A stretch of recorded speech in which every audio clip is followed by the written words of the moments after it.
it could be a sign of what? Iodism. Okay.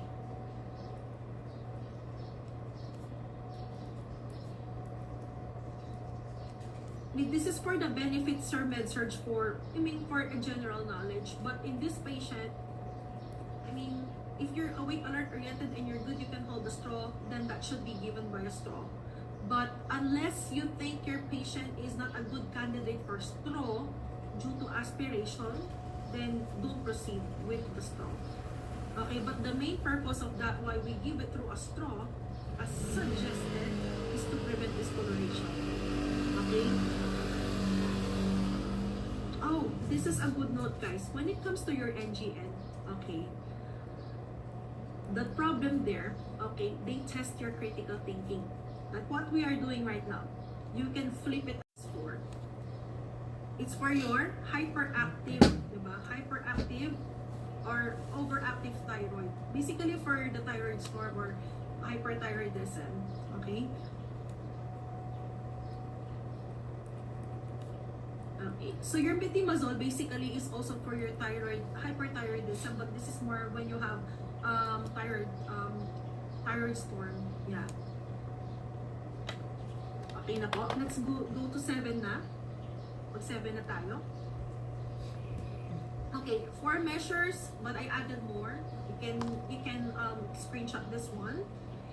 Okay, so like I said, essential for caring. This is also the same as your question number 5, if you noticed.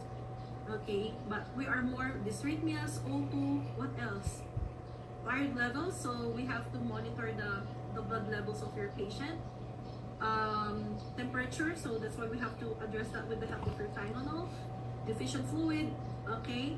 Monitor for deficient fluid, but your patient has edema and crackles. So remember, we're gonna be using Lasix, so that's gonna decrease your patient's fluid. But we also have to monitor for fluid deficiency. Did you notice that? So you're treating with Lasix, but you also need to monitor for fluid deficiency. Why? Because that can really act up that quick on your patient. Your patient can urinate excessively, diba? It really depends. So you also have to monitor that one for intake and output for balance. Very good, okay? Monitor your LOC, GCS, neurostatus, check your ANO. Okay, what is your ANO again? Awake, alert, oriented, diba? We have to check for ANOs. And also, very good, balance your mobility. Check your patient's mobility now. If your patient is able to get up, or is your patient safe to move around. Okay, are we clear with that?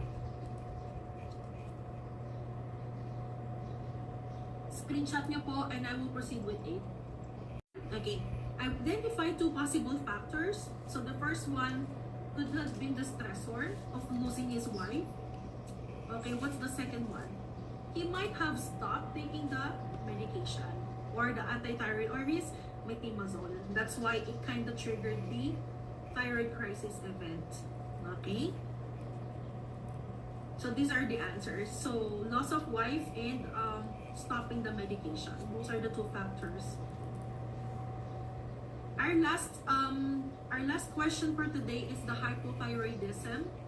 After this hypothyroidism class, we're gonna go for another quick break. Kung okay lang sa inyo.